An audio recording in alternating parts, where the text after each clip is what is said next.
and give greetings from the city of Lakeland, and then he will introduce our next guest. Ladies and gentlemen, City Commissioner Philip Walker. Good evening. And thank you, my dear brother, Master Ceremony. Of course, Mayor is not here, and it's because of some situations with the family, kind of situation at home. And of course, he was trying to come in, live stream, or stream or whatever, and due to difficulty, there's a yard out patrol here tonight. He was unable to do that, but of course, the senior man on our commission, and I have also a fellow commissioner here, Commissioner Madden, Stephanie Madden. I bring you greetings, of course, from the city of Lakeland. On behalf of course, the mayor's absence. We're here in beautiful downtown Lakeland, as you know. Lakeland being revived here in downtown, you know. You look at those windows and see beautiful lake mirror, and some other things are happening across the lake and around the lake. And continue, hopefully, things continue to be that way to bring about a better place, you know, where we can have businesses to thrive. And of course, all of us live, work, and play here in the sand together. Now, I say play in the sand together. That means we got to have all of us here, as we have a nice, beautiful array, even of us here tonight. It takes all of us to make sure we can do just that. Play in the sand together. We don't all agree on everything. My wife and I don't even agree with everything. Do you and your husband, spouse, and significant other agree with everything? Y'all do? Well, you gonna get first, okay? Okay, got it. I got it. Now, why they agree? He agrees going one way, she agrees going another. But anyway, it gives me a great pleasure and an honor to be able to even come before you to bring greetings, of course, on behalf of our city of 110, 12, 15, almost 20,000 in our incorporated area. But we serve our service territory because liquid electric and water is over 40 million people. That's a lot of people. That's a lot of things that we have to take care of and ensure they're being done correctly to help support those that live here, play here, work here in the city. So thank you again for this opportunity. Thank you for the 74th annual, Lakeland branch and NAACP annual banquet, fundraiser, and all that kind of stuff goes with it. And I would at this time like to introduce a dear friend. I call her almost like a daughter of mine, because Representative Driscoll grew up almost in my house. She and my oldest daughter, and of course the Driscolls, her parents, we lived across the street from one another. And if my daughter was out at their house, and the Finchers was out at my house, we had to be young to take peas apart. So it gives me great pleasure to bring her up this time, our dear friend, home girl. All right, Representative Driscoll. Thank you, Commissioner Walker. In my mind, he's still Mr. Walker, right? Still 12. But good evening. My name is Fentress Driscoll. I have the honor of serving as the state representative in the Florida House for District 63, which includes much of North Tampa and North Hillsborough County. But just to tell you a little bit about me, I actually grew up in Lakeland. I am technically from Bartow. I know I got some Bartow people in the house. All right. My parents are right there. Joel Driscoll and Terry Driscoll, who raised me, and my father is from Bartow, but spent the balance of my life in Lakeland. I have my parents to thank, of course, for the strong work ethic and making sure that my sisters and I all worked hard in school, which we did. I'm a graduate of Lake Gibson Senior High School. That's the only high school y'all need to know in Lakeland, by the way. I thought we were friends. Once a brave, always a brave. But was honored to serve in many leadership roles there, to graduate as valedictorian, to go on to Harvard University, which was my dream college, with a Polk County public school education. While at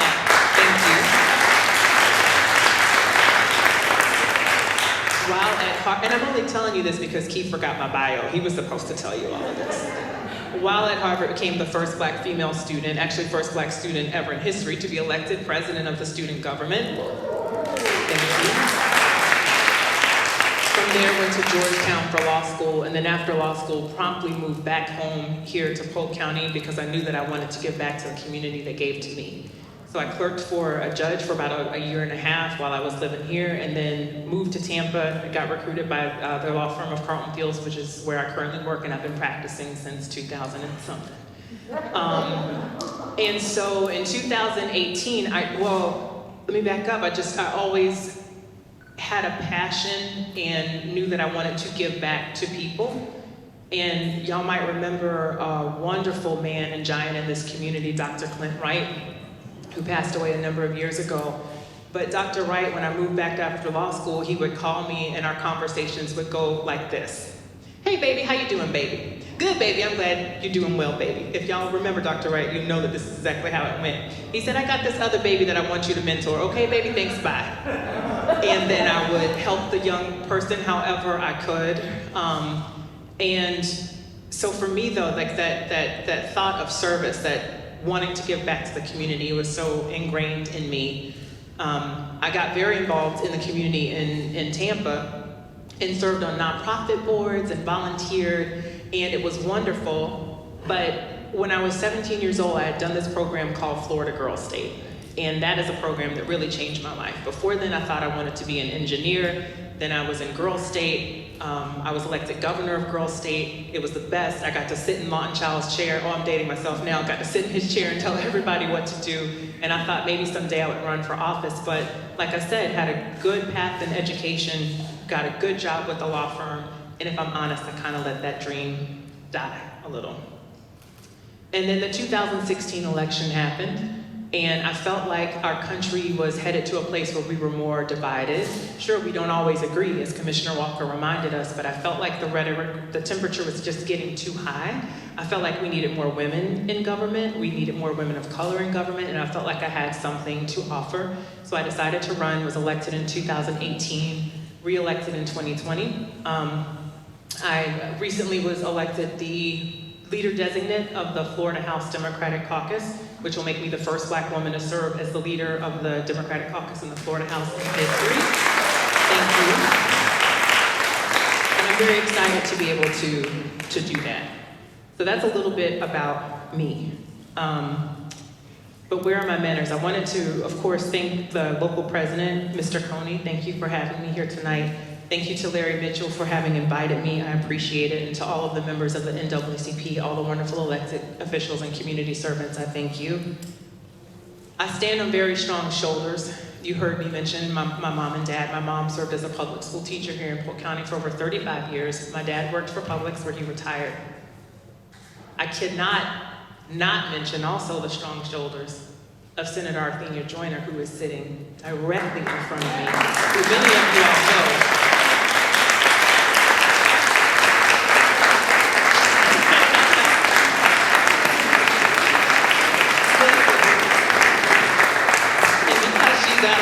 To the microphone, I can get away with a few things. I'm telling you, if you don't know, Senator Joyner is also from Lakeland.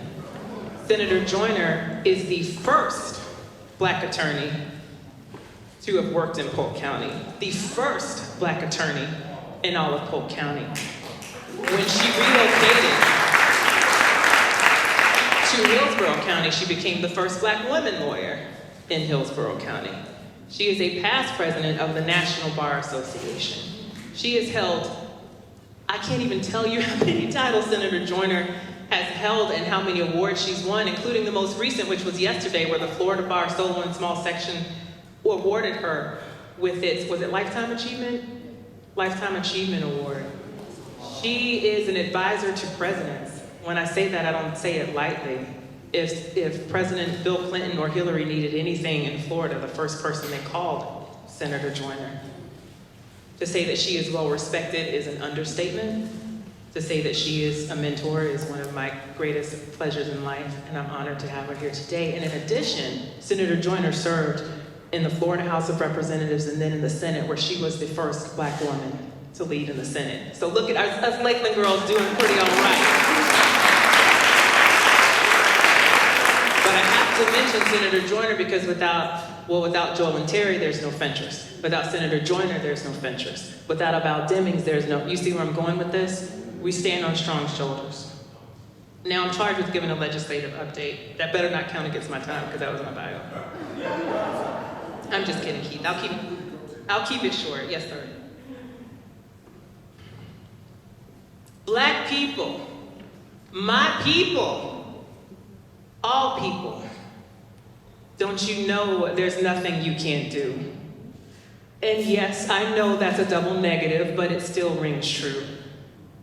And I don't know why he gave it to me in this format, but I thank God that he gave me this message to give to you.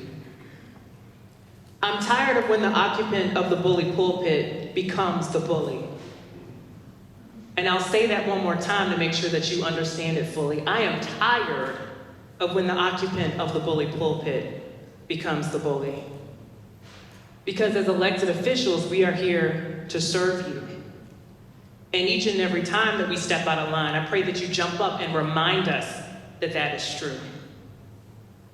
Please remind the people that they are the ones who have the power. And by voting for officials who reflect the NAACP's values well, then you, the voters, can be the heroes of the hour. What's funny about this is that I don't even like spoken word. There's a comedian who says that spoken word is like rap and poetry had a baby, and what do you do with that baby? And I don't know. But when I was praying about the message that I wanted to communicate tonight, this is what came to me. As I mentioned, I ran for office at a time where I felt like the rhetoric, the temperature is just getting too high, it's too hot. How do we bring that down? We have to do the hard work. We have to register voters. Our voting rights are under attack. Just this past legislative session, there was Senate Bill 90 that was passed, which absolutely restricts the franchise. Now in Florida, we've not always had the best reputation when it comes to elections, I'll give you that. But we've come a long way since the year 2000. And so after our 2020 election, in the midst of a global pandemic, Florida became the gold standard of how you hold an election. And yet this legislature passed a bill, Senate Bill 90, that impacts your franchise. That's something we should all be mad about. That's not a red issue or blue issue. That's an American issue. That's a democratic value, where you now have to register more frequently to vote by mail, where access to the drop boxes are restricted. we're gonna all need to be more vigilant and pay attention and make sure that we follow to the letter and to the T everything that the supervisors of elections are going to ask us to do so that we make sure that we are continuing to be registered to vote. Democracy is under attack. There was a bill passed, House Bill 1, which was an anti-riot bill, or depending on how you look at it, an anti-protester bill. I look at it as an anti-protester bill, and I'll tell you why. It's because of when that bill was announced. Okay? Last year, we all watched in horror as George Floyd had the life choked out of him for 8 minutes and 6 seconds. And in the midst of that, rather than thinking about how we can come together, the whole world was marching, the whole world. In Europe, they were marching. George Floyd changed the world. Rather than think about how we can come together and make a difference, the Florida legislature was worried about House Bill 1, an anti-riot bill. I have concerns about this bill from a constitutional perspective because we all have the First Amendment and the freedom of speech, and we know that civil disobedience and the right to protest is a way that we try to move things forward. I'm not condoning violence. Don't miss what I'm saying here. But there are already laws on the books that if a protest turns violent, our law enforcement officers have the tools that they need to end that, and they worked very hard during the protest to try to help with that, but that bill sent the wrong message. Decency is under attack. Every time I hear a politician say that they're attacking the woke agenda, for me, it's nails on a chalkboard because that's just code. It's a dog whistle. But more than that, it's mean-spirited and it is bullying. And if you are tired of that bullying, I just want you to know tonight that you are empowered to demand more and to demand better from your elected officials. There is nothing more than a politician fears, nothing greater than a politician fears than an educated voter who's not afraid to use their vote. So never get it twisted that you have the power. I don't want it to all be doom and gloom, so let me tell you a couple of silver linings. I was honored to this session work on House Bill 7051, which is a police reform bill, and we passed that in a bipartisan way. This is a bill that will elevate and reform the basic training standards in Florida for all law enforcement officers, making sure that our officers are supported in the good work that they do because they work hard, defending people every day, maybe who they don't even agree with. And we want our police chiefs and our sheriffs to have the tools that they need to enforce good culture in their agencies. So this is a bill that will require our officers to be trained to know that if they see another officer engaging in behavior that appears to be excessive use of force, they have a duty to intervene. If someone in their custody appears to need help or is asking for assistance, they have a duty to render medical assistance. It limits the use of chokeholds. It requires if there's an officer who resigns or is terminated while under investigation, they have to sign an affidavit disclosing that to their next prospective employer. All excessive use of force cases must be reported to the Florida Department of Law Enforcement. And all personnel records must be kept for 5 years, and it also establishes a minimum age of arrest in Florida, which we've never had before. That was inspired by a little girl in Orlando named Kaya Rawl, who was arrested at the age of 6 in her classroom. Another bill that I carried, was honored to work on and get it passed with unanimous bipartisan support, is House Bill 37. It's an abandoned cemeteries bill, which I have Senator Joyner to thank for that. So in the Tampa Bay Times, if any of you read it, there's been a lot of reporting about abandoned African-American cemeteries, where people were mistreated in life and then degraded in death, and property would exchange hands with property owners oftentimes knowing that Black bodies were buried there, and they would just build on top. There's Zion Cemetery, which that land came into the ownership of the Tampa Housing Authority, and the Tampa Housing Authority built a development on top. And then through anecdotal evidence throughout history, it was maintained in the memory of some folks, and there's a reporter who did investigative reporting, located the cemetery, there was ground penetrating radar, and they discovered, yes, there are bodies buried there. And then all other kind of stories started to pop up. There are Black graves under Tropicana Field where the Rays play. There are some at King High School. There are some under MacDill Air Force Base. There are all across the country, certainly all across the state. So we were able to establish a task force statewide that will examine this issue, and I'm honored to serve on that task force to try to bring some real solutions to you. I want you to know that there are people fighting for you. I want you to know that. I want you to know you have fighters in Tallahassee. I am so honored that you invited me to be here tonight. I'm just down the road on I-4, so if you ever need me, really don't hesitate to call. I'm here for you. Yes, I serve District 63, but I am a Florida House representative, meaning that I serve everyone in the state. To the NAACP, to this Lakeland branch, this phenomenal Lakeland branch of the NAACP, please continue to build political power right here in Lakeland. We need it. It makes me so proud. You make me so proud. Thank you. So keeping pace with your interest, thank you so much. Now, we had programmed in the presentation to let you know that the NAACP is a nonpartisan organization. We are just honored to have these ladies with us today. Okay? I heard you man tell me once before, we may not have the same issues or the same friends, but we can still, like Mr. Walker said, we can still work together and play together in the same box. So, as we continue, we're going to take a moment to pause to see if we have the videos. We're going to run all three videos. We have this because part of this fundraiser, if you're watching this by, please, if you're on rainbowbox.com, text your friends, take your phone down, tell them to go to rainbowbox.com, and on that website is where you can actually donate to this cause. Now, when you get there, it's going to say that you have to buy a ticket, but that ticket can't be manipulated by us to say donate. So don't be, because someone says, why am I not paying for a ticket? No, you're not paying for a ticket again. It's the only way we can do that. Because the system doesn't allow us to change it to where you can make the donation. So when it says ticket, disregard that, hit the $100 or whatever you like above $100. If you want to go back down to 50, okay. If you gotta just do 25, then fine. Anything helps. So again, this is what we do to help the community, to do the work here, to ensure that we are on the front lines to help fight that fight. We did have videos from the Lakeland Police Department, which we tried to get him to be the first sheriff today. We also had a video from the Sheriff's Department, because the Polk County Sheriff's Department is actually recruiting just like the Lakeland Police Department, and they're our friends. We partner, we work together with them.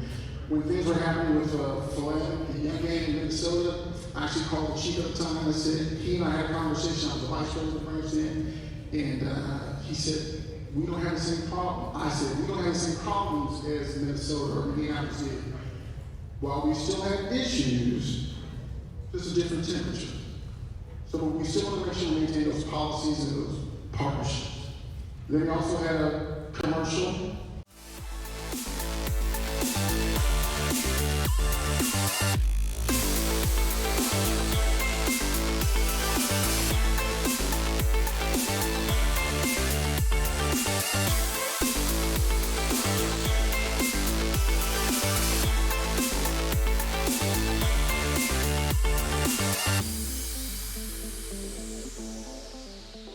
Academy's really helped me out because it really opened my eyes that there's more than just college, and you don't have to go to college to make a lot of money.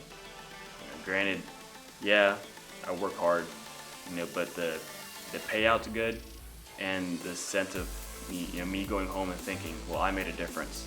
There's a lot of sense of accomplishment when it comes to trades, and that's one thing I noticed that Academy's kind of focus on.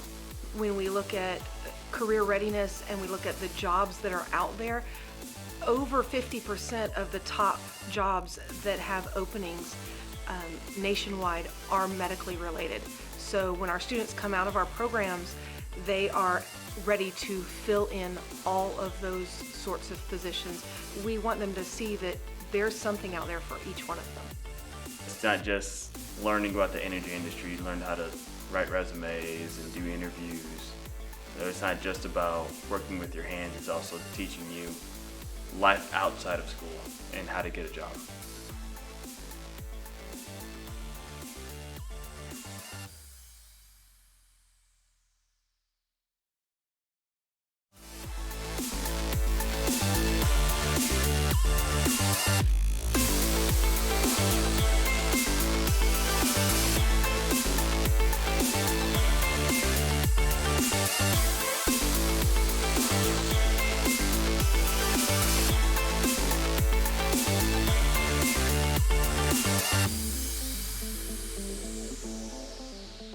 Academies really helped me out because it really opened my eyes that there's more than just college.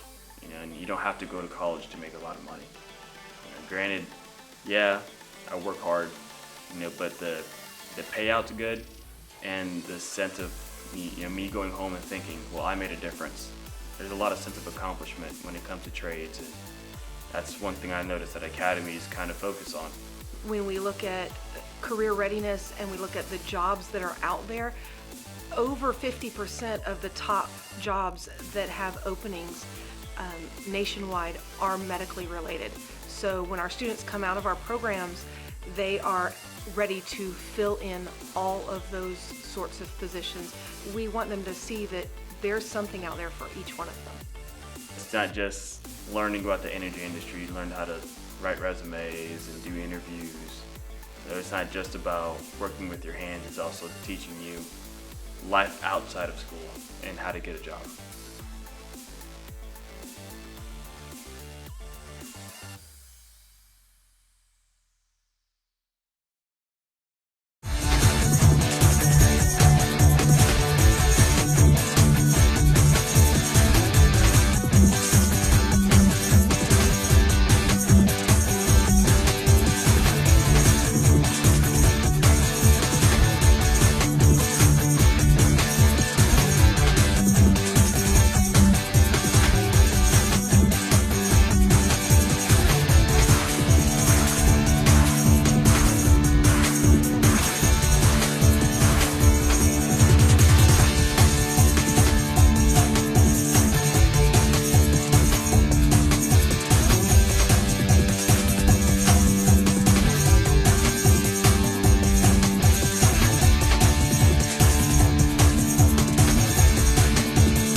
Hey, good evening. Chief Ruben Garcia, Lakeland Police Department.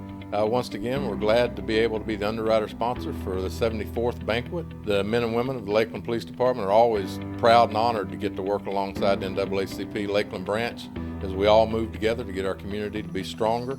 We're always on a recruiting drive to make our police department better, and we would ask that if you know folks that are looking to start a career in law enforcement, that you would direct them to your police department, the Lakeland Police Department. We have jobs not only as patrol officers, but many different support positions in dispatch and crime scene and records. So there's a job for anyone that would be interested in making our police department better. Thank you. So now at this time, we're going to bring up Mrs. Jill Dorset. We're going to bring up Ms. Jill Dorset to acknowledge our scholarship recipients. Ladies and gentlemen, Ms. Jill Dorset.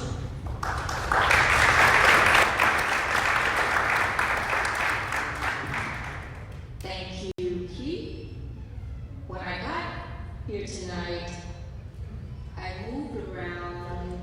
First place I sat was over at that table where our attorney was sitting, and then I moved over there to the window where Miss Steve is sitting. But then I was told I should be up here, and so that is really an honor that I get to sit next to you ladies. I think that might be a sign that maybe I need to run for office one day. So I am Jill Dorset. I am the chairperson for the Lakeland branch NAACP. I took on this opportunity in January when our president asked me to. And just a little bit about me, I'm a former elementary, middle, and high school principal. And one of my teachers is here, Ms. Driscoll. She was a teacher at Bartow Junior High before we had middle schools back in the day. So it was really nice seeing you. It is nice seeing you. I'm so proud of you. So it is my honor as the chairperson for the Education Committee to recognize this year's winners of the Harold S. Silas. We had 7 entries this year, and hopefully next year we'll have more. But these candidates or applicants did a really good job with their essays. We used a scoring rubric. They were all numbered, so the scorers did not have any idea whose essays they were reading.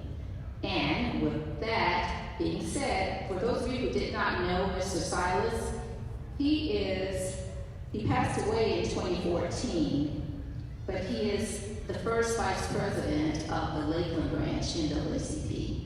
He worked with the police department here in Lakeland, working with the drug awareness programs. And so we do this in honor of him every year. In spite of COVID and everything else, we're really happy that we were able to get 7 applicants, and we're expecting next year.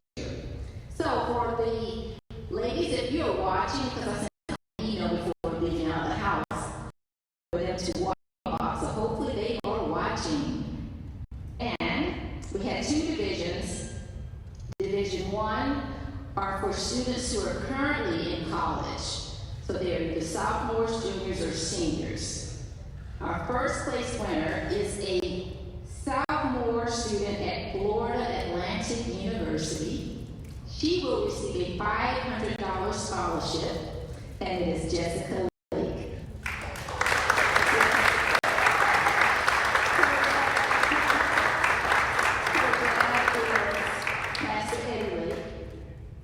Our second place winner, she is currently going into her junior year at Florida State University.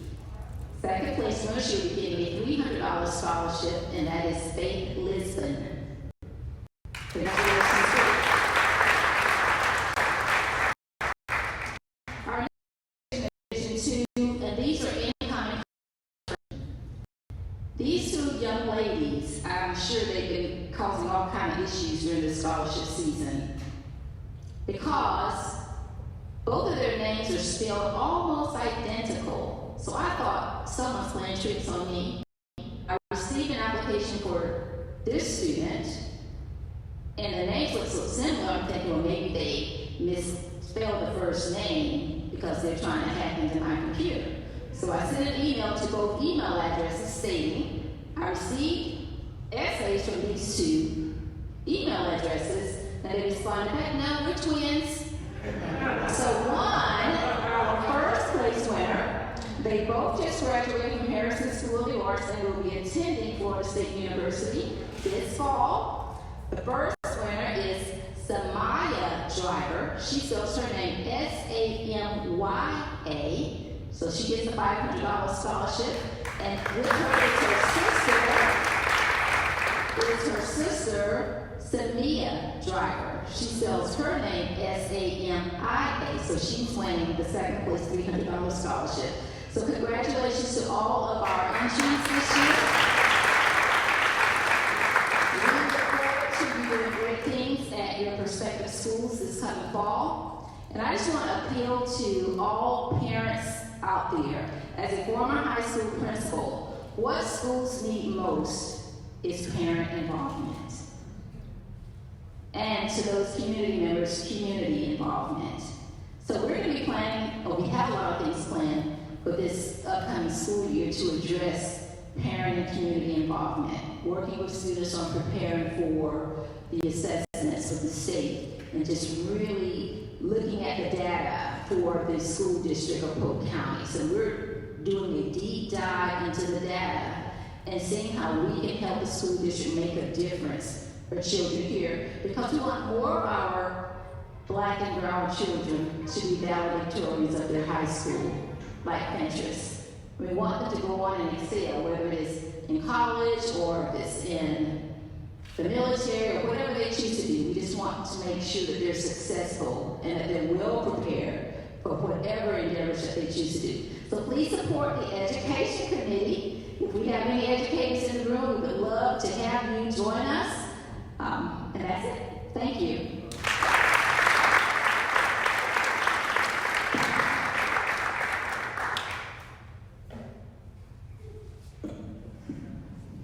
Thank you, Mr. Sen. Again, this is being streamed live on RainowBox.com. If you're there, please hit the Eventbrite button that's there. It says connect. There's a phrase there you'll see. It says click to donate. Please make your donations there. And this is the reasons why we do that. So we can put these things in, so we can bring great guests in and to do things for our students. Next, we're going to bring up Dr. Karen Warren, and she will be introducing our keynote speaker. Dr. Warren.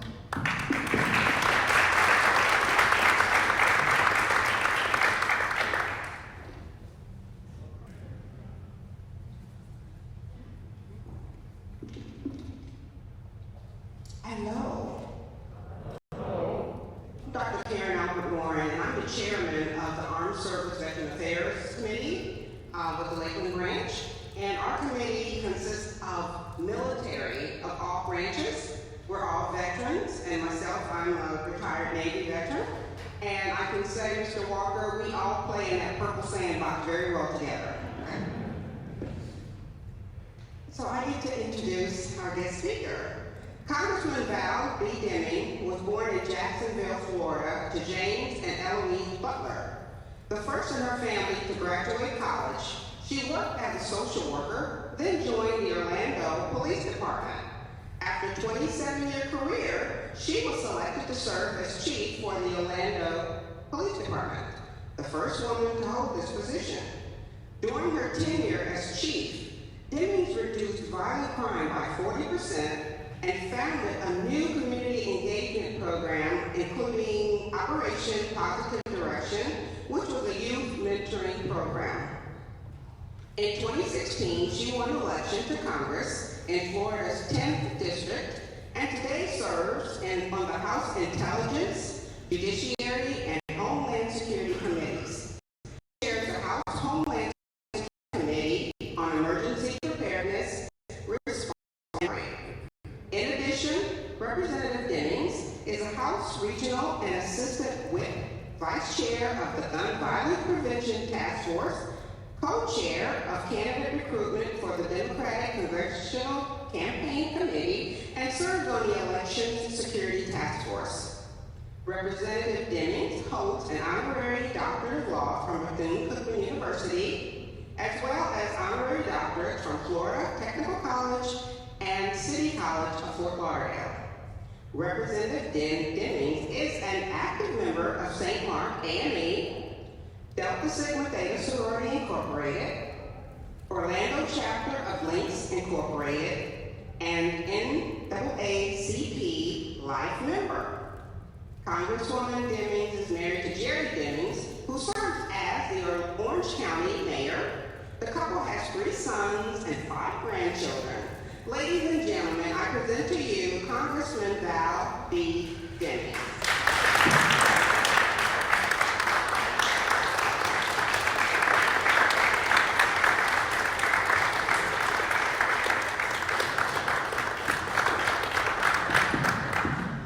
Thank you all so very much. Let me say good evening to all of you, and let you know what a privilege. It is my privilege and my honor that you would invite me to this very special occasion to help you, Lakeland branch of the NAACP, celebrate your 74th anniversary. You need to give yourselves a round of applause.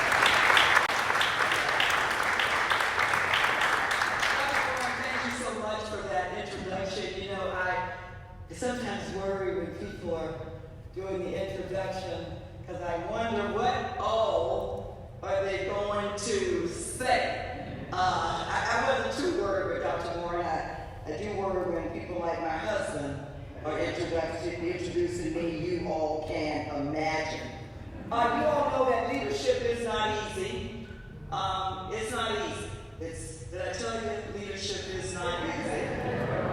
And so I do want to pause for just a moment to recognize and acknowledge and give you an opportunity your president of this chapter of the NAACP, President Coney. Please give him a round.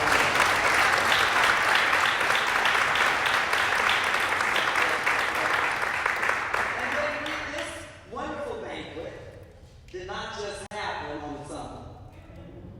President Coney was wise enough to coerce Chairman Mitchell and Chairwoman McElrath into co-chairing this banquet. I think we're off to a pretty good start. Let's give them a round of applause.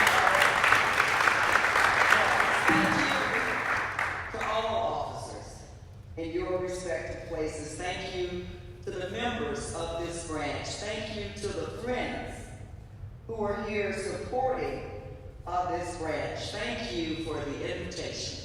Thank you for thinking of me. I don't take it lightly, and I don't take it for granted.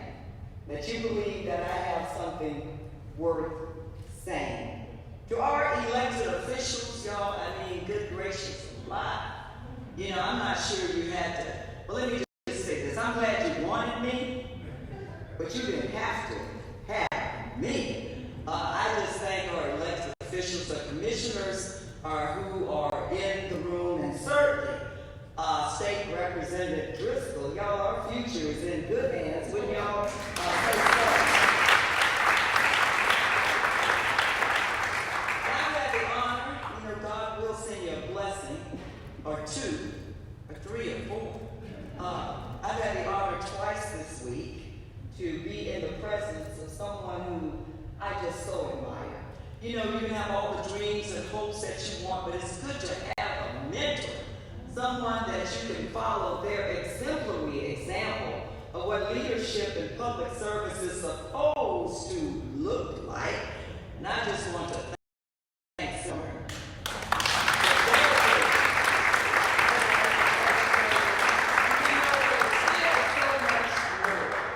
That God has for her to do. Y'all know I served a lot of years in law enforcement, as Dr. Warren said, and so I have to acknowledge my brothers in blue and green, okay?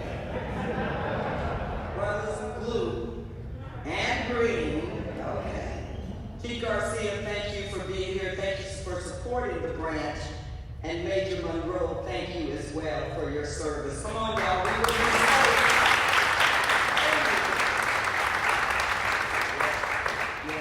Y'all, what a special time we find ourselves in. Last year I said it was strange times. Year before that I said it was strange times. Matter of fact, since 2016 I'm saying it was strange. Tax, I know this is non-partisan, thank you. But it was strange times, y'all know it was strange times. We still find ourselves, I would say, a special time. We find ourselves simply trying to survive.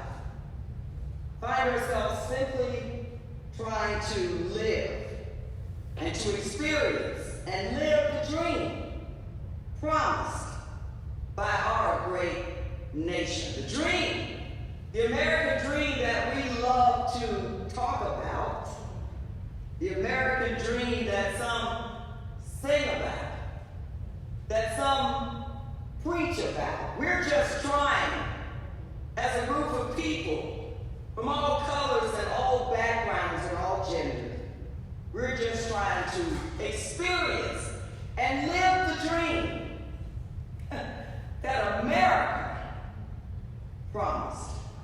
I thank you tonight as we prepare and invest in our future for honoring the life of Mr. Harold Silas, who dedicated 19 years to the Lakeland Police Department and decided that he wanted to console victims and make victims feel better.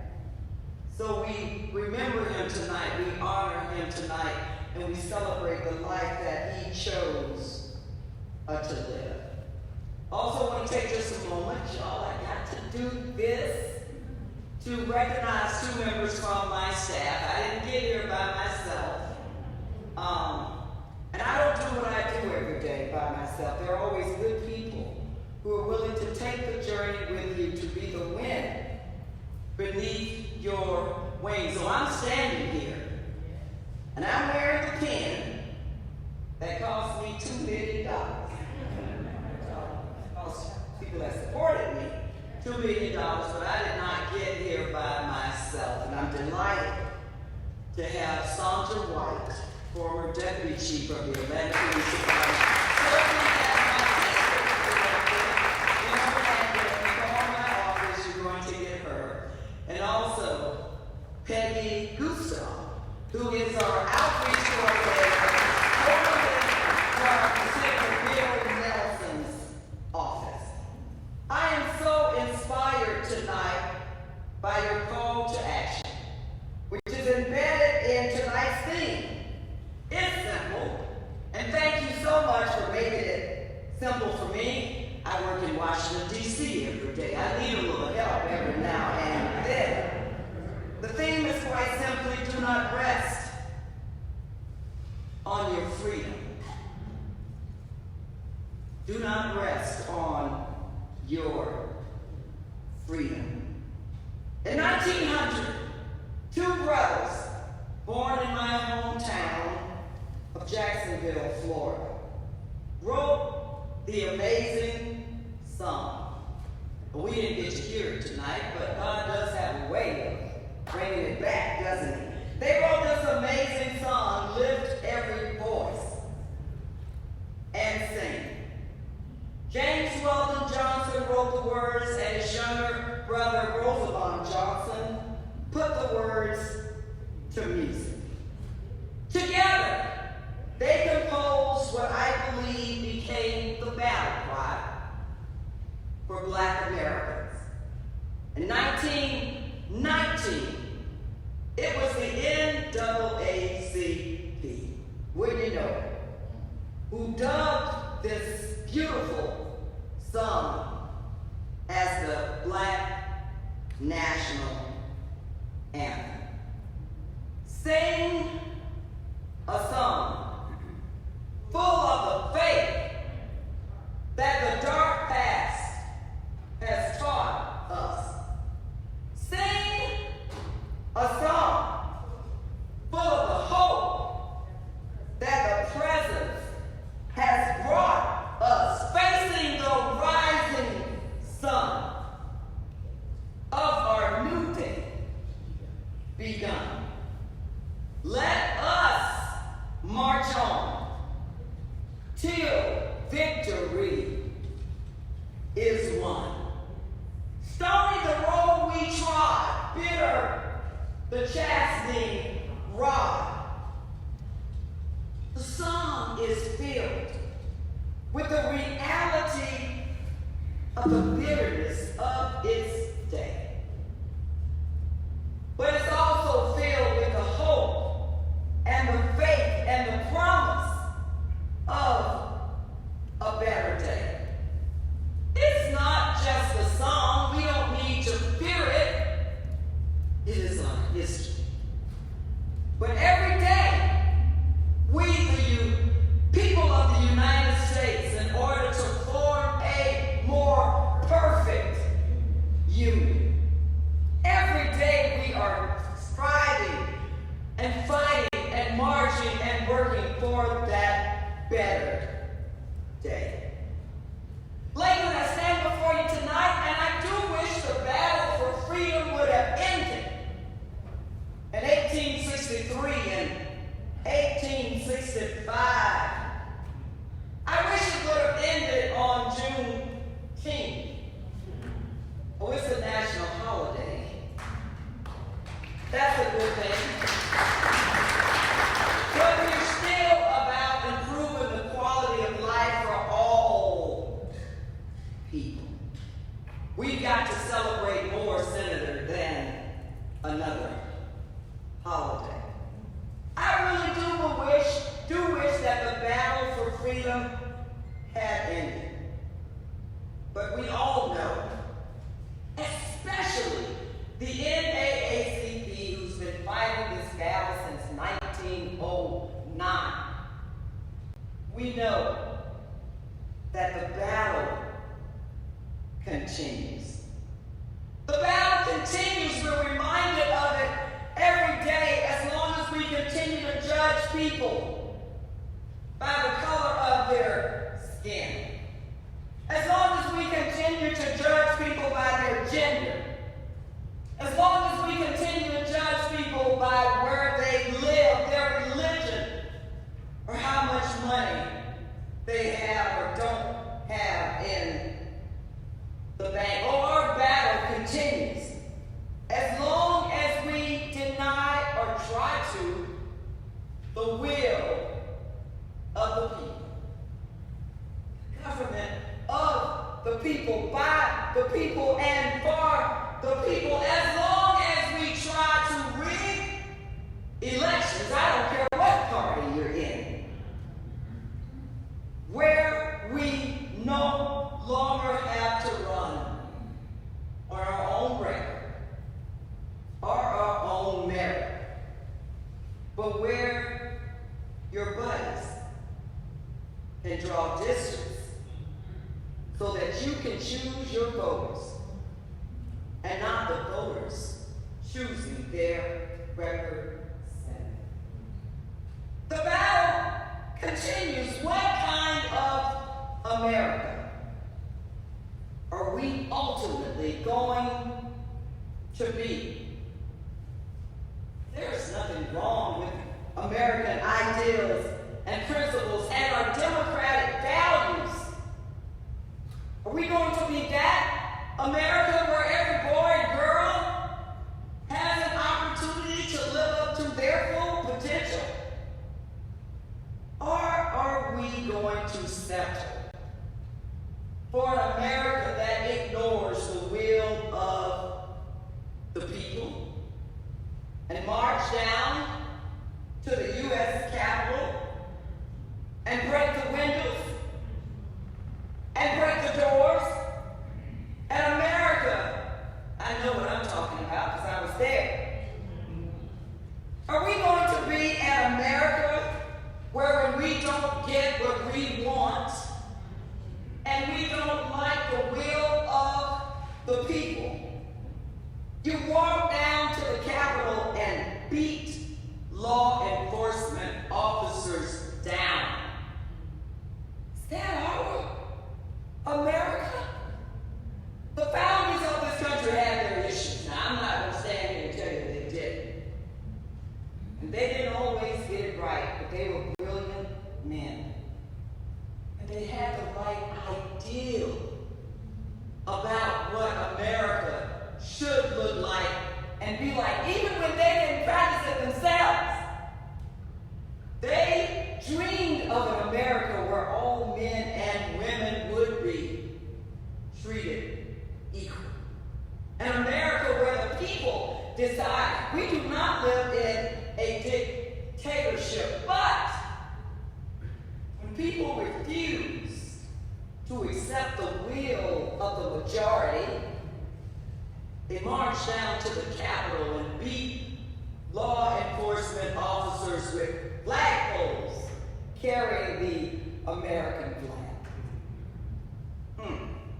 They beat law enforcement officers down with pikes and bats, and they tased them over and over again. You can hear members of the crowd shouting, "Get his gun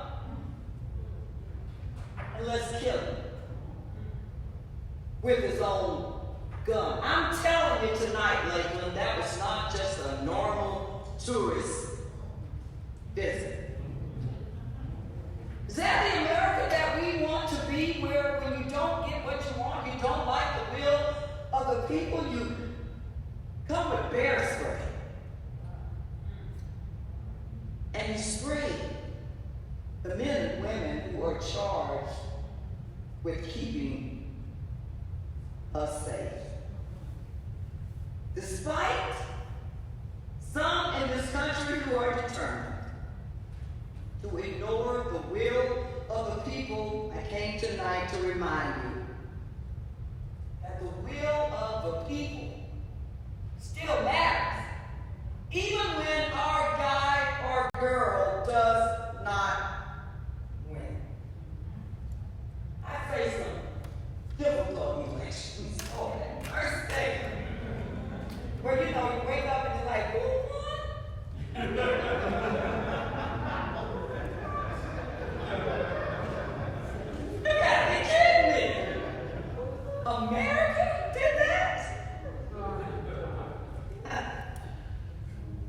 I was in the Capitol on January 6th. I was there to watch the peaceful transition of power, just as I did in 2017. As a freshman member of Congress, and I cried my way all the way to the inauguration.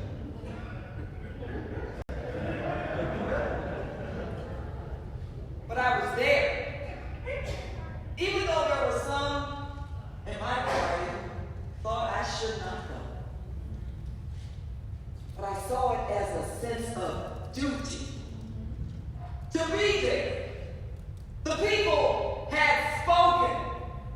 While my girl did not win, I wanted to watch the peaceful transition of power. I wanted to see the 44th president sunset his time in office and usher in a new administration. I didn't like it, but the people had spoken. The people had spoken. Our right to vote is precious. As John Lewis put it, my friend and former colleague, who died about a year ago, he said the right to vote is almost sacred. And we must do everything within our power to protect the will of the people. I make this appeal to Democrats and Republicans and independents. It is the will of the people. Our democracy, our democratic system of government is supposed to be a model for people to follow around the world. They're supposed to look at us, as there are so many countries around the world who are trying to develop a democratic system of government. What country do you think they were watching on January 6th? It's not okay. It can't be okay for anybody, regardless of your party. Act like it's okay if you want to. Because when you're no longer in the majority, deal with the mess that has been created when we lose our democracy. NAACP, we cannot rest on our freedom. Too many men and women of all races died for us to have it. Their life and their legacy should matter. We've got to protect it. We cannot rest on our freedom. Why? Because more than 400 bills with provisions to restrict voting access have been introduced in 49 states in the 2021 legislative session. We cannot rest on our freedom. Why?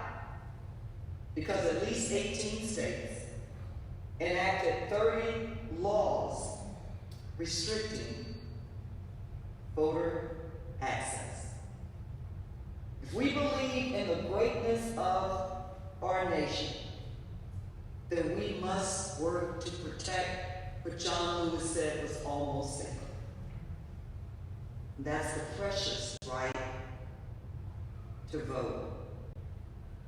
When states, including our own, are not good stewards of the right and the will of the people, then Congress must, we talk about me, where I work every day, then we must hold them accountable.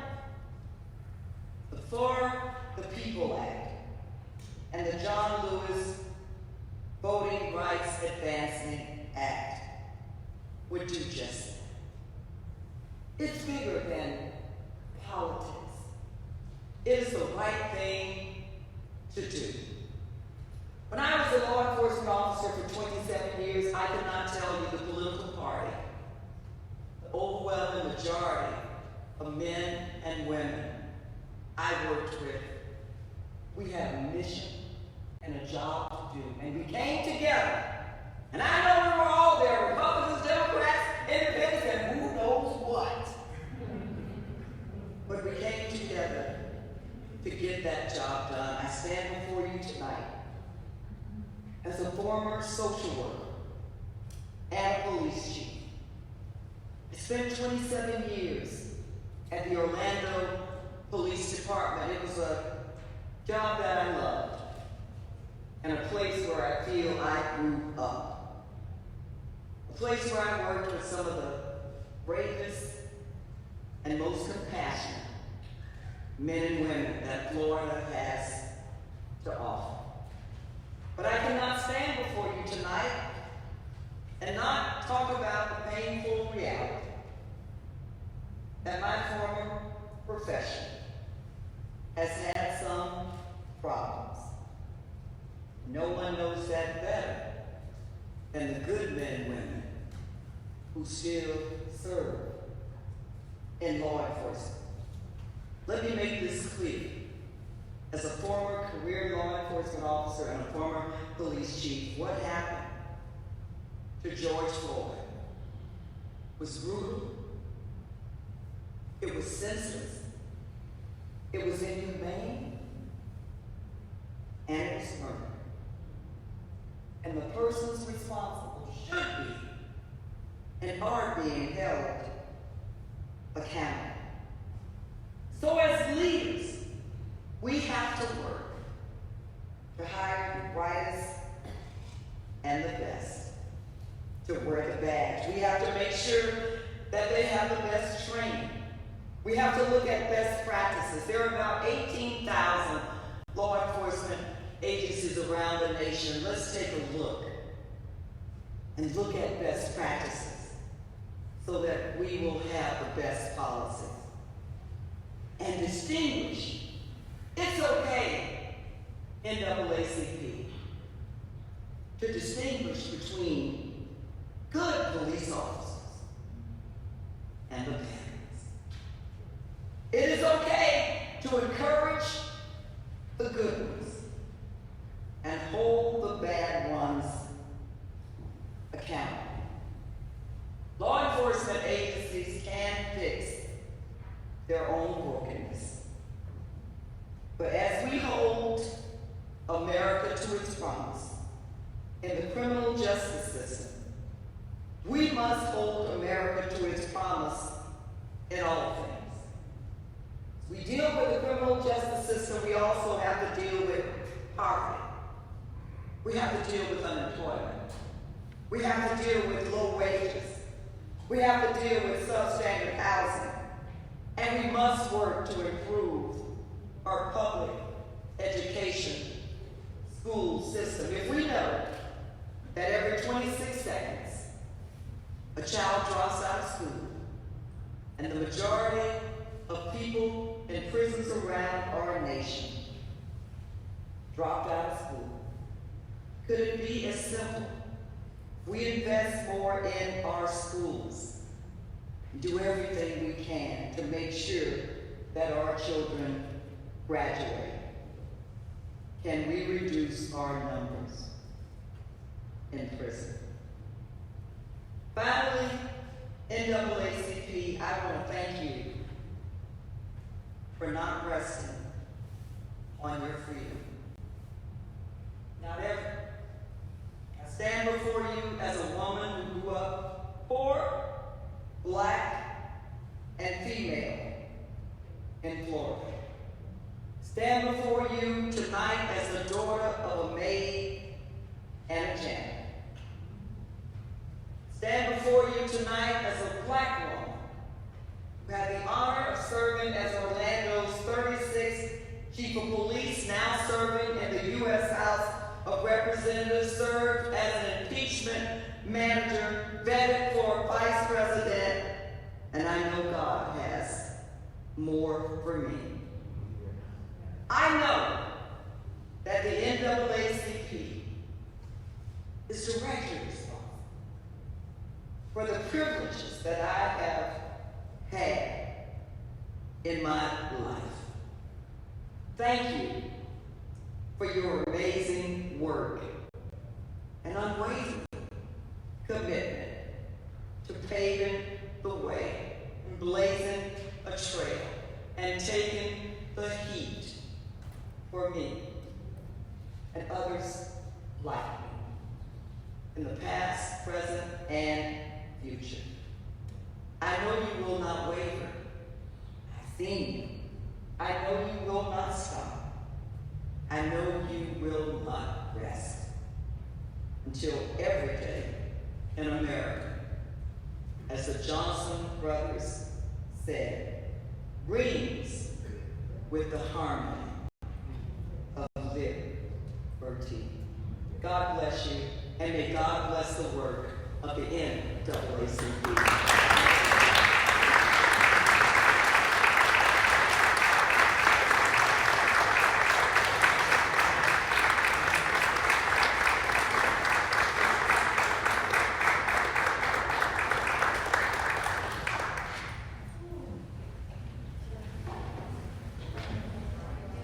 My. She have a preacher, didn't she, Pastor Lake? When she said that like that, I thought she was going to say, I think my hip, come on.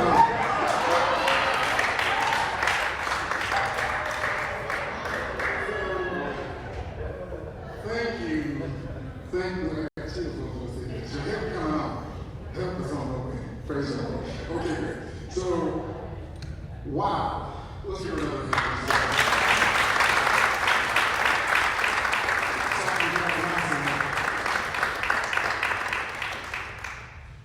At this time, we are now going to again remind you the reasons why we're here. You've heard it, but it needs saying again. We cannot do this without your support, our members, and those who are financially. So please give, continue to give. Thank you for coming, because when you came here, you coming showed that you cared and wanted to be a part of the process to help support this cause. At this time, we're going to bring on Ms. Mary McElrath and Ms. Brenda Speed to talk about that very process, where we be without the NAACP.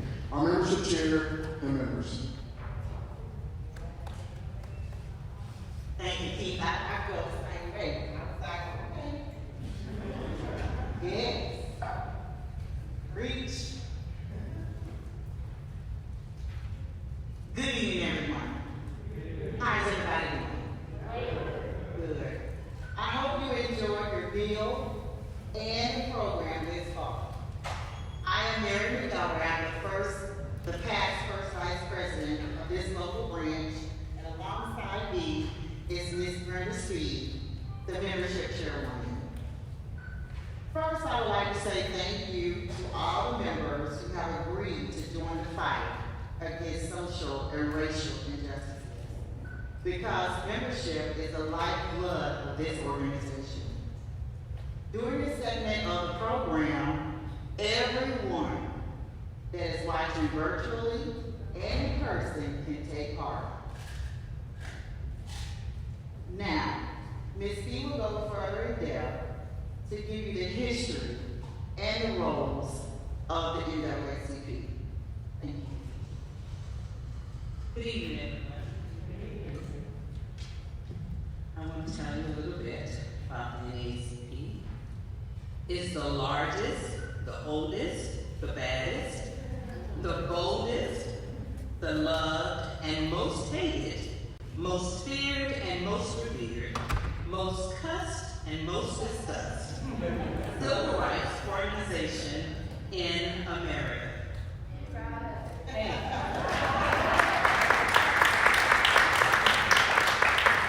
NAACP is the nation's oldest, largest, most widely recognized grassroots-based civil rights organization.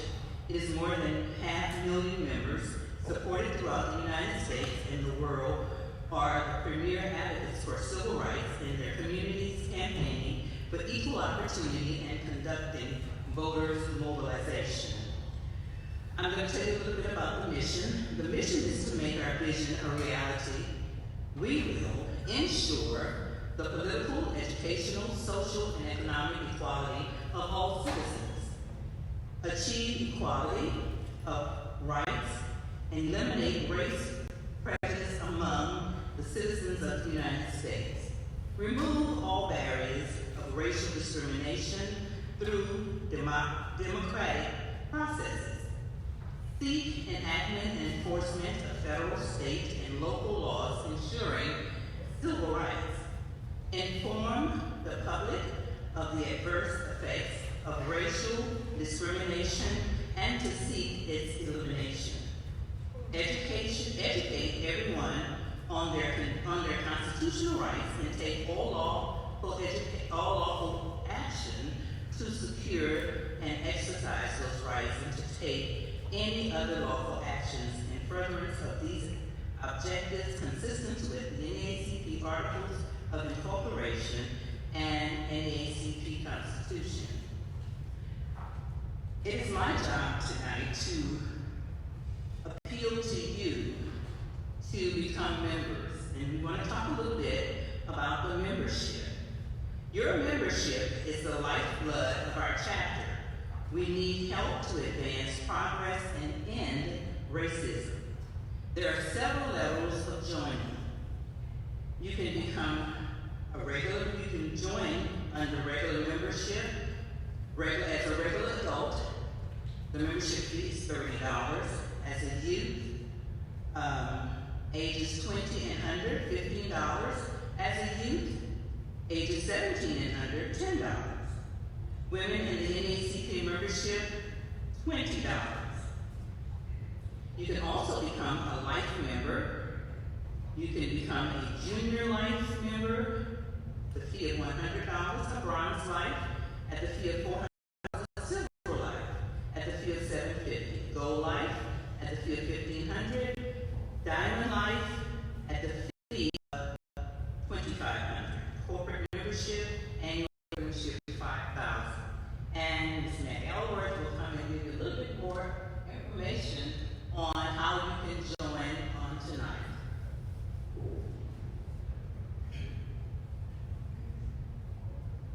Okay, so how many of you are not members? By show of hands.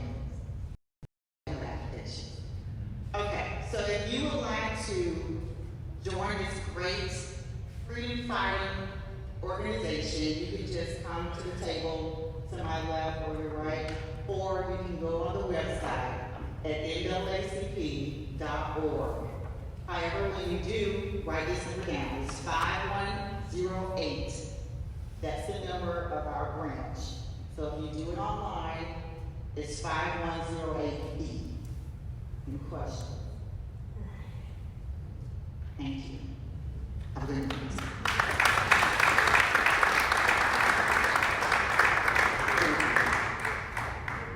You're next. So moving right along. At this point of the program, I want to thank you for being here again. We had multiple corporate sponsors, and we're going to identify them again. They were the Lakeland Police Department. The Lakeland Police Department is a corporate sponsor. The Lakeland Housing Authority, Regal Automotive Group, Fields Motor Car Company, Polk State College, and the Polk County Board of County Commissioners. And for those of you watching, we have a few names of our donors at the time of which to press. Advent Home Care Alliance, Ms. Beverly Boatwright, Ms. Brian Hoss, State Attorney, Central Florida Department, Developmental Council, Coach Bill Fencing, Priscilla Graham, Dr. Chandel Terrell, Jesse Philippe, KISS Radio Lakeland, WGBCFM.com, Frankie Grover. You owe me, Mr. Grover. Yeah, that's a long one. The Lakeland Alumni Chapter, Delta Sigma Theta Sorority Incorporated, Larry and Trudy Rankin, Ms. Leanne Haley, Lori Edwards, Mary Marshall Dwight, New Bethel Area Church here in Lakeland, New Life Outreach Ministry Incorporated, New Mount Zion Missionary Baptist Church, Lakeland, Polk County Sheriff's Department, Quick and Save Pharmacy, Rico Reed Bail Bonds, Steph Halia, and Stacy Jones, T-Bell Construction and General Contractor, the Unitarian Church here in Lakeland, Washington Park Rochelle Alumni Association Incorporated, and the Washington Park Rochelle Class of 1969. And then Miss Rodriguez, I am not going to mess up your name on television. It has been my honor and privilege and pleasure to be your master of ceremonies. Ms. Driscoll, Ms. Dennings, thank you so much. Thank you for allowing me to host and bring you up. Ladies and gentlemen, thank you. At this time, we're going to have our closing remarks from first our chairperson of the committee, Mr. Larry Mitchell, followed by our president, Mr. Terry Coney. Thank you.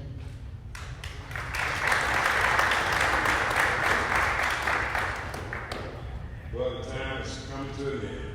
This journey. I'm having a senior moment here. You go ahead and then I'll come back.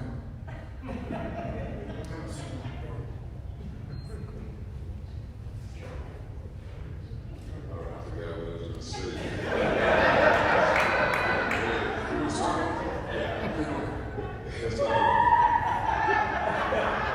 We have a list of corporate sponsors. Ladies and gentlemen, Mr. Larry Mitchell, this way.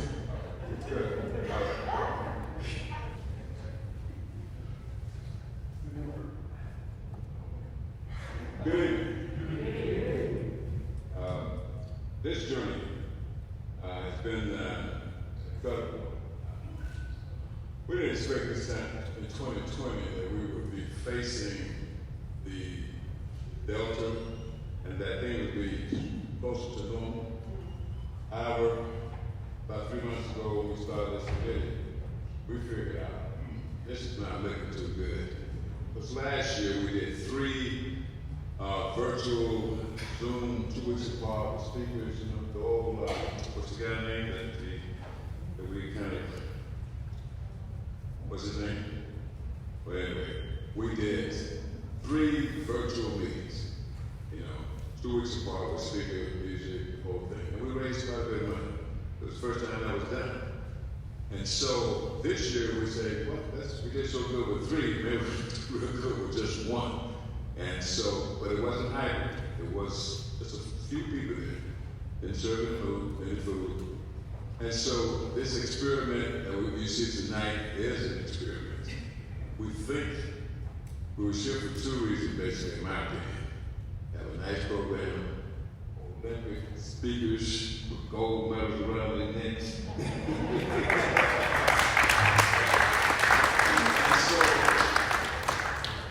I was looking around, and we got about 95% of the people that we expected.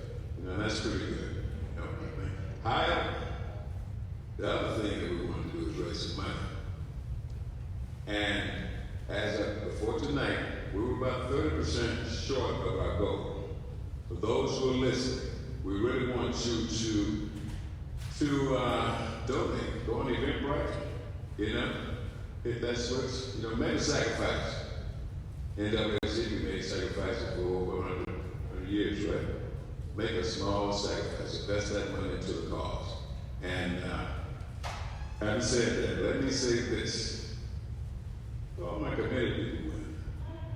Anyway, I have to just say this branch here, I said it last year, to me is the best branch in the state of Florida.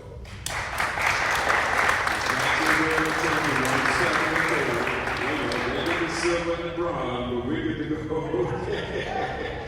And so, having said that, we would like to ask you to really, when you get on, I think we have 2 weeks or 3 weeks where you can go on Eventbrite and still donate. So just because we're tonight, if something hits you, the spirit hits you, your checkbook keep jumping up as you can. Right now, that means that NAACP is need to ride to us. I want to thank this committee. This committee has been working diligently, hard, it's not easy as it looks. Ms. Beverly Boatwright, Raise your hand. This committee. She just left. Terry Coney, our president. Pete Ward.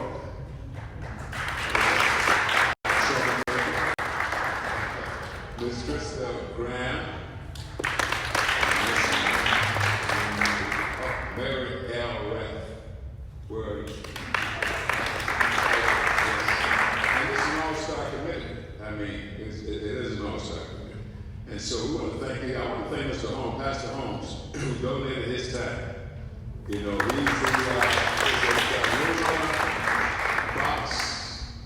River box.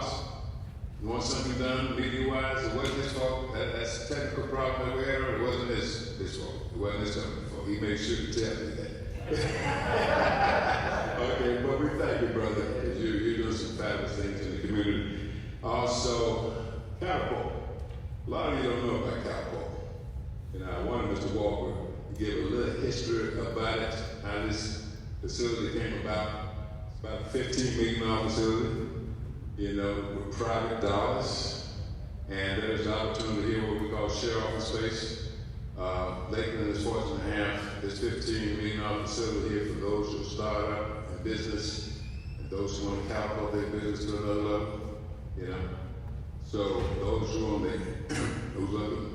TV, you know, if you want to affordable space to do business and have all the luxury of many things here, amenities, this is one of the best places you can get started. You know, if you're in the food business, like baking cakes, that's what he's always telling me. I got these cakes in my car, but I'm not certified. I'm serious. Let it cook, let it bake. And so they used to come to me and say, FDC. I said, well, honey, can you go to the church? I think they got a kitchen over there. But here's a legitimate business, right? A legitimate business that produces this product for people like you. And 30% of their tenants are people of color. 30%. I was just over there yesterday. And Stacy, she's a tenant here. Raise your hand up. Stacy Jones. And she can testify how good this has been for you. She's a person in marketing and branding. She's done stuff for Pepsi and some of the top businesses as far as marketing and branding. So if you aspire to get in business or do business, you know, they subsidize your rent here. Okay? Like the welfare, they subsidize. Welfare business. So having said that, I want to thank all the corporate sponsors, but most of all, I want to thank our new president who's serving his first year. You know, he has done a marvelous job.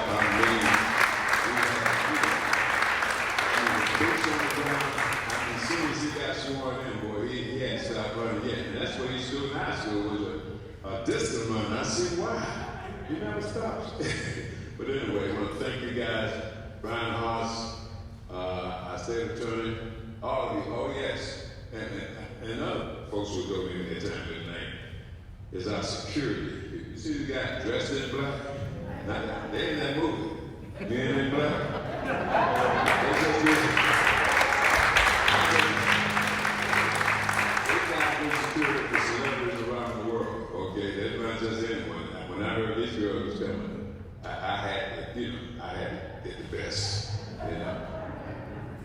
And so, having said that, oh yes, and Derek Bugs and Ann Jones. Yeah. They got a lot of in-kind stuff there, but I want to see some green hit our secretary like this. Please. Like I said, we're 30% below our budget. 30%. So please give to the NAACP. Thank you, ladies. I just love y'all. I just don't even know how much. You and I met several times. I don't know if you remember. It's been great talking to you. You and your husband. We met together several times. I want to thank this panel. Thank you, Dr. Warren, Dr. Larry Lincoln. Thank you all for those who come afar. We have people here from out of state, out of the county. Thank you. Thank you very much, Ms. Perry. Well, this is the lady who founded Women of Color Golf. She's well known throughout the state and internationally.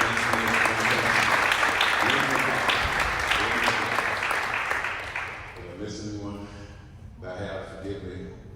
My heart sincere, and brother, I turn it back over to you. Thank you.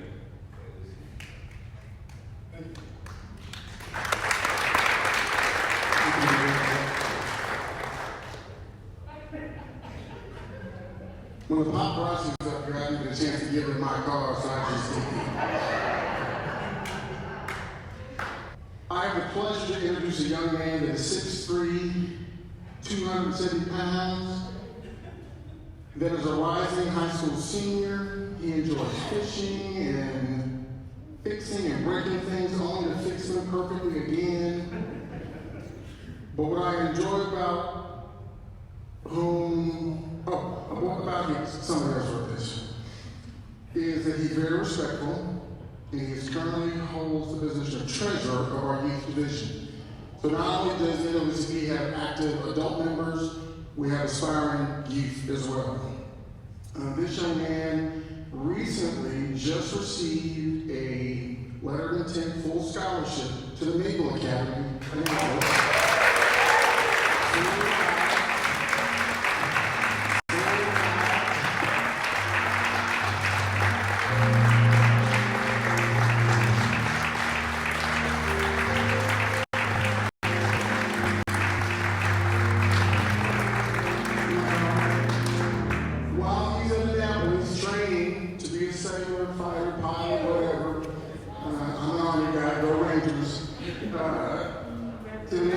Where he will play football with, without further ado, I would like to introduce my son, Jeremiah Jackson. Mary McGillrath was supposed to write this.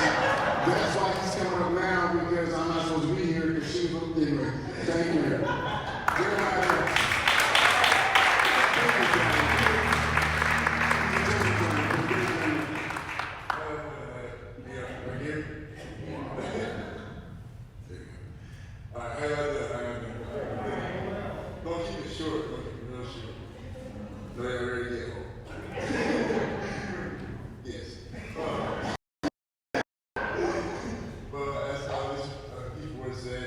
I'm the treasurer of the youth council, the youth branch of Lakeland. So breaking down here, we would like to present Ms. Denny and Ms. Drizzle with roses.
So thank you again, Jeremiah Jackson, Naval Officer to be.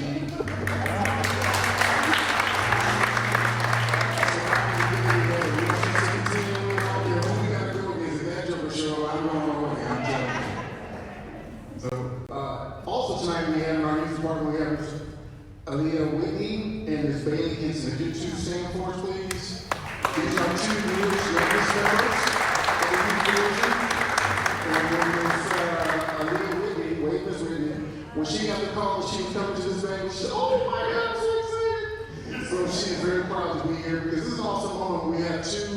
female representatives representing our state and our country, our state and our country level, that we have 2 young ladies who are aspiring to also do the work. And when we teach our kids early to do the work, they too can become a state or congressional representative, and who knows, even president, right out of Lakeland. Right out of Lakeland, right?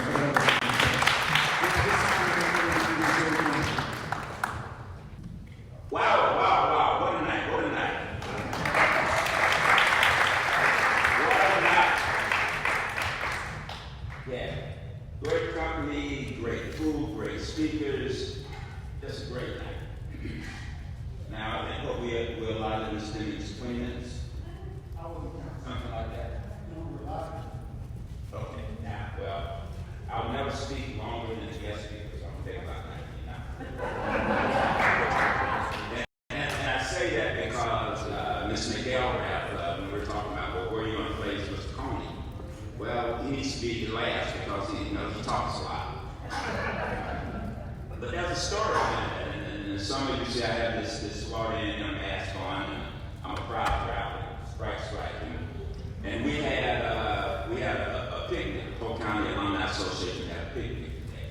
So I've been wearing my orange and green colors today. But when I was a sophomore, I took this Black History course, African American History course, and it was in one of these huge, big classrooms. And most people don't realize it now, but I was a shy kid, But and I had a presentation to give, but when I went up there, I literally froze. I couldn't get the words out, but I do that, so I'm okay now. Next story is, if you want to call it 6 degrees of separation, these 2 ladies here. When I was a junior in high school, and I was running track, and I think I won the regional track meet in 2-mile run, and they run magic miles and all that kind of stuff. But the state track meet was in Jacksonville at Rains High School. And most of the schools in Polk County, the top 2 schools, and this gentleman over here may debate this, but Rosedale High School had the best track team in Polk County, and Union Academy kind of followed us up. But, yeah, Mr. Driscoll here. So that's the other part of the story. And when I was sitting looking out in the audience, I know that guy. And a couple of years ago, the Rosedale High School class in 1969 was having a class reunion, a 50th class reunion. And my god sister was in that class, and she's married to a guy from Union Academy. So Mr. Driscoll here and his brother was there, and we started talking about stuff. And as it turned out, we competed against each other. And Rosedale High School and Union Academy, man, we used to go at it, whether it was strike, basketball, football. So I have that connection with Mr. Driscoll and French's over here. And also, when I was in the Air Force, even though I spent, 15 years in aviation and flying, the last 7 years I spent in security and law enforcement. And I was the chief of security police at Anderson Air Force Base Guam. So I have that connection also with Congresswoman Deming here. So I have a lot of connections with a lot of people, and even though I've been president now, I guess, 6-7 months, one of the most important things for me was to immediately start building connections and coalitions and alliances with people all over the city. So even though I knew Chief Garcia before I became president, I went to his office and we had a talk and we made a connection. I made a connection with all the city commissioners in the city of Lakeland. So that's very important because over time, a couple of years ago, before I became president, I was asked to go out to one of the businesses and talk about the relevance of the NAACP.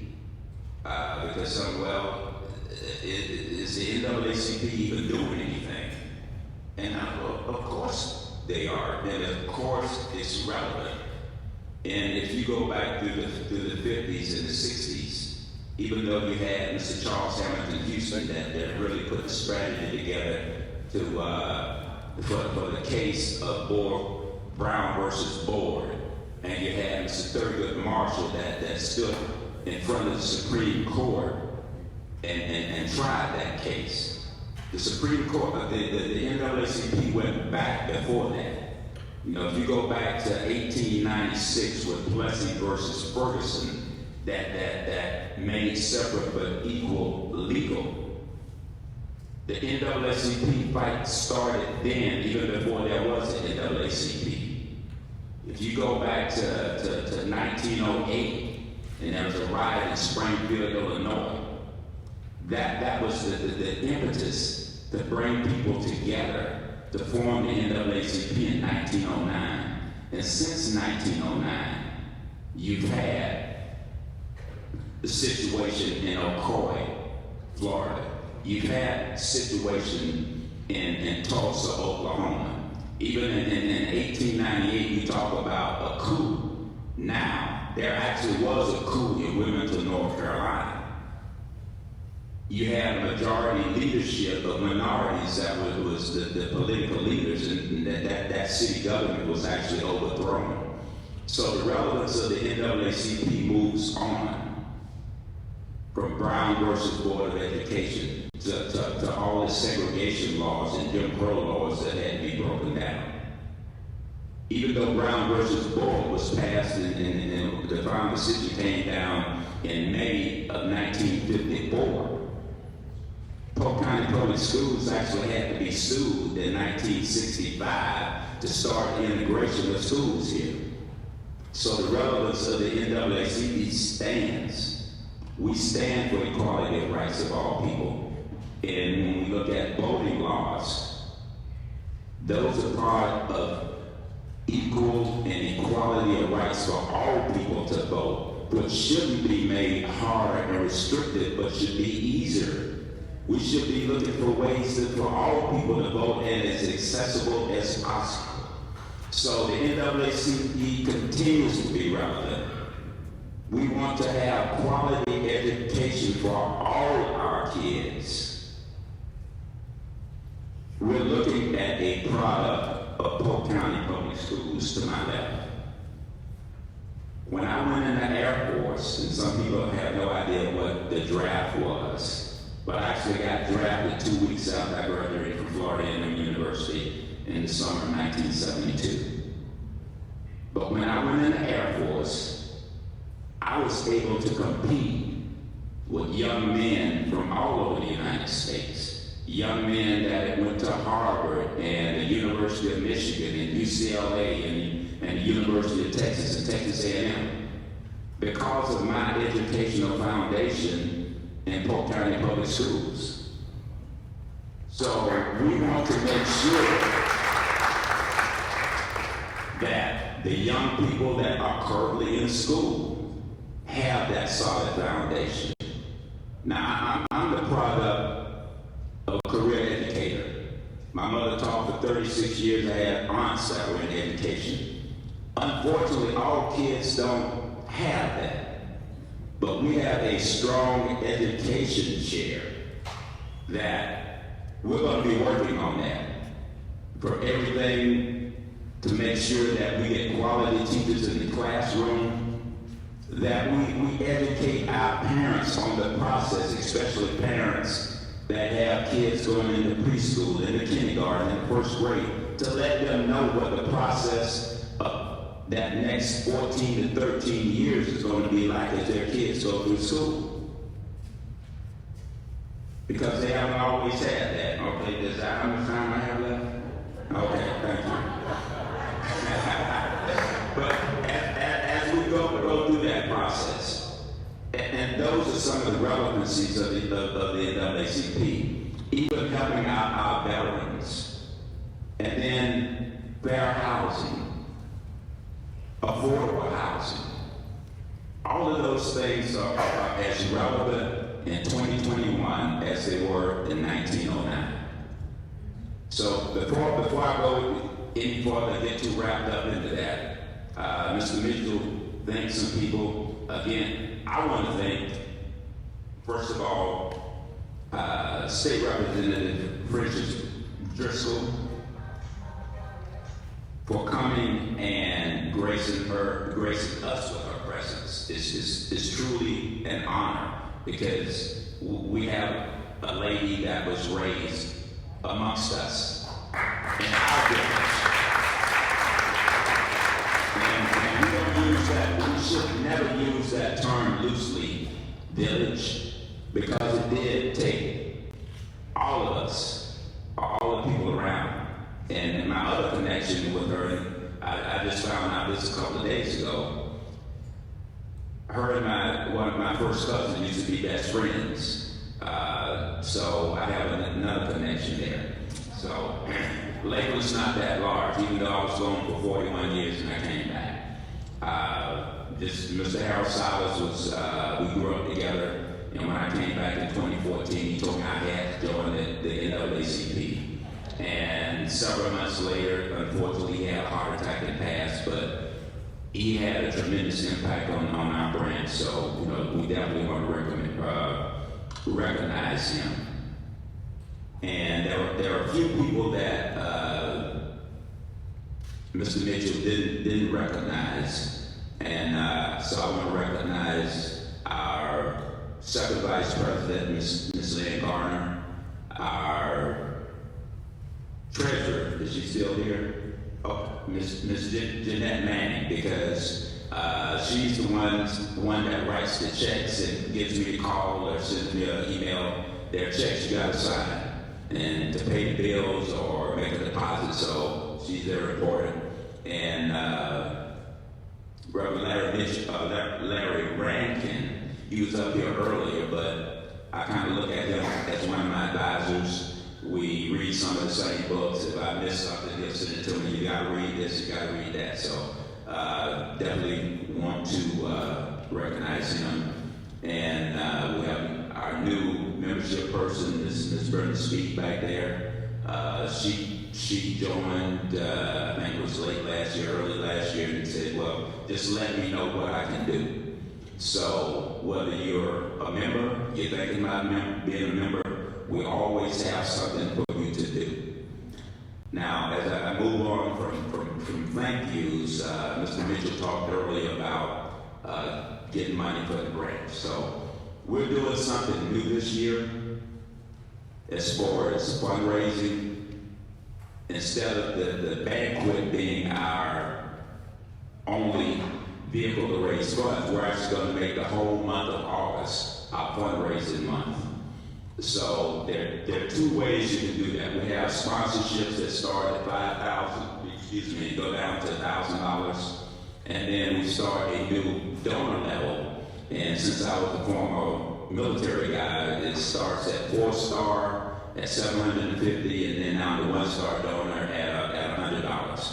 And if you go below that and 50 or whatever, they will consider you a contributor. So please, in order for us to continue to get scholarships, in order for us to reach out in the community and do things and help and all those kind of things, and work with Mr. H.B. Holmes to kind of give him a little something to keep helping us out technically. We want to do those things. So, but I'll go back on a couple of other things real quick and I'll be through. How many remember the movie A Few Good Men? Okay. At the end of A Few Good Men, after Colonel Jessup had been hauled away, the two young men that had been on trial, the youngest guy, he was either a PFC, private first class, and then I think the older guy was a corporal. And even though in the court martial, found that they hadn't done anything wrong, they still were up on charges for what they did to the young man. And the junior guy said, but what did we do wrong? What did we do wrong? We followed the order. They told us to do that. He said, because we're supposed to be the one to help the little guy. We're supposed to be the one to help the weak or can't do. So the NAACP is here to help all those that don't have that voice, that can't step up for themselves. So that's our relevance. So tonight, again, I want to thank our two dynamic speakers. And I thank all of you for coming out.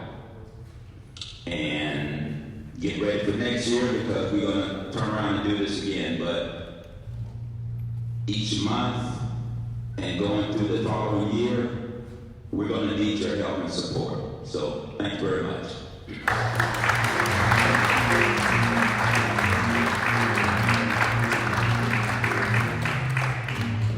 So now you're being but I got some sense, got some manners. Ladies and gentlemen, again, thank you. Thank you again, Congresswoman. Thank you again, State Rep. And Driscoll. And Ms. Val Dimmings. Thank you so much. Again, I want to really extend a really great big thank you, because I've been working all day with Rhema Broadcasting Networks under the direction of Pastor H.B. Holmes. Let's give him a hand.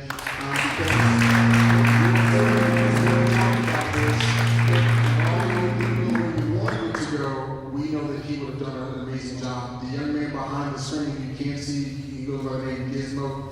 He and I were working for 3 hours to lay this thing out video-wise, with the intros and extras and this, that, and the other. So I really want to thank them for their technical support.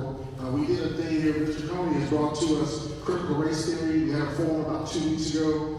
These are kind of things that innovative things that we do here at the NAACP to show that we are relevant. And we had a real discussion about critical race theory. And again, Pastor H.B. Holmes with Rhema Broadcasting Networks allowed us to do that in his facility, and we continue to work together. Thank you again, Pastor Holmes. Anything else, Mr. Coney? What did you say? Oh, yeah. He's next. He's the last one. Do I have the last word? You got the last word. I had a Baptist preach chilies, but I ain't gonna take it nowhere else and let him take it. Again, thank you again, Senator. Thank you so much for being here with us again. Have a good night. Now receive the last word from the Apostle Paul, giving his benediction to the saints of the city of Philippi over 2,000 years ago. This applies to all of us. And now I invite you to stand.